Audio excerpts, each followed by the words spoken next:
And here's what she said. She said, shame is the fear of disconnection. She described it like this. She said, shame says there is something about me that if people knew it, it would make me unworthy of their connection. She said, shame, she contrasted shame and guilt, and she said, guilt says, I did something wrong. Shame says, I am something wrong. I'm not good enough. I'm not pretty enough. I'm not fast enough. I'm not spiritual enough. Whatever the culture values, I'm not that. And I fear that you'll figure it out if you have a relationship with me. So she broke the people up into two groups, and she said, okay, here's the people who have shame and who've lived in shame. Here's the people who have shame, but they've come out of shame. And by the way, she said, everybody in the world has experienced shame. She said, the more you deny that you've experienced shame, the more likely you are in the middle of it.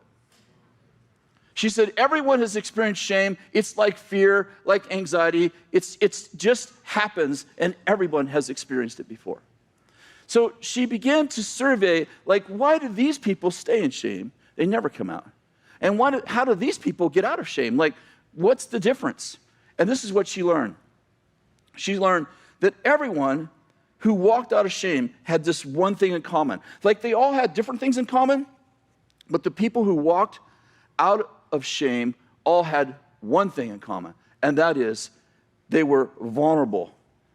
And vulnerability, she said this is her definition, vulnerability is the ability to be seen and known. Vulnerability breaks the power of shame. Vulnerability says, I love you before you say you love me. And she said, vulnerability is the birthplace of joy, happiness, creativity, belonging, and love. So she said, these people stayed in shame because they refused to be vulnerable. And these people came out because they became vulnerable.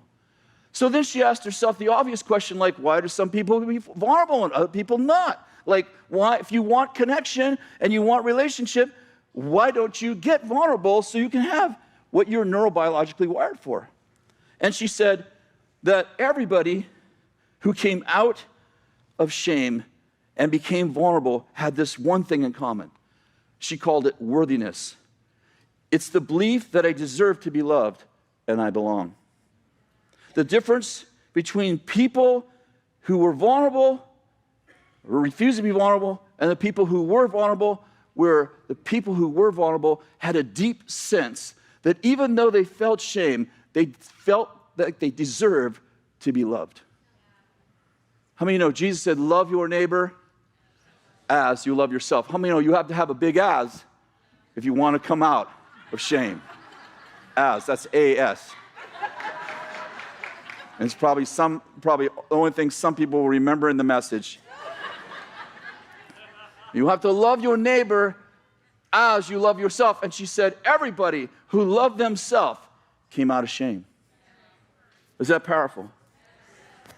And then she said this, and the people who had the sense of worthiness that helped them out of shame all had one more thing in common. They all were courageous. And here's how she defined courage. She said, courage comes from the Latin word cur, and it means heart. Courage means to tell the story of who you are with your whole heart. You might call it being fully alive, being fully actualized. It's like, I can tell you my story with courage because I believe I'm worthy to be loved.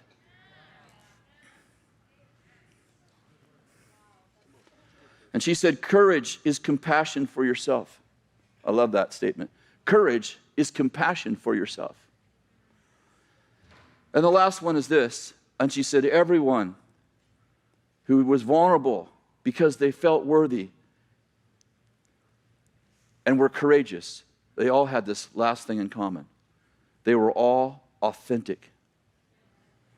And here's how she defined authenticity: the ability to let go of who you think you should be so you can be who you really are. Such a beautiful teaching. The ability to let go of who you think you should be so you can be who you really are. People who will become authentic they break the power of shame in their life. There's something about authenticity. There's something about realizing that I was actually born flawed on purpose. This is the truth. I said this last week or 2 weeks ago when I taught last, that, we love Strength Finders, this book called Strength Finders, and by the way, I recommend you read it. It's a great book. And you take the Strength Finders test after you read the book. I sort of cheated. I skimmed the book and took the test. I passed. The first test I passed since high school. It's kind of cool. I didn't do well in high school. Well, except for the driver's test. I want that to be clear. I do have a license. But, and that test basically teaches you, it exposes, what are your 5 strengths? And I have them in my phone in case you want to know what they might be.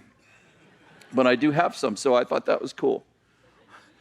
But I often think that, the Lord, I often think it kind of goes like this, we go, Lord, here's my 5 strengths. And he's like, that's amazing. We won't be using you there.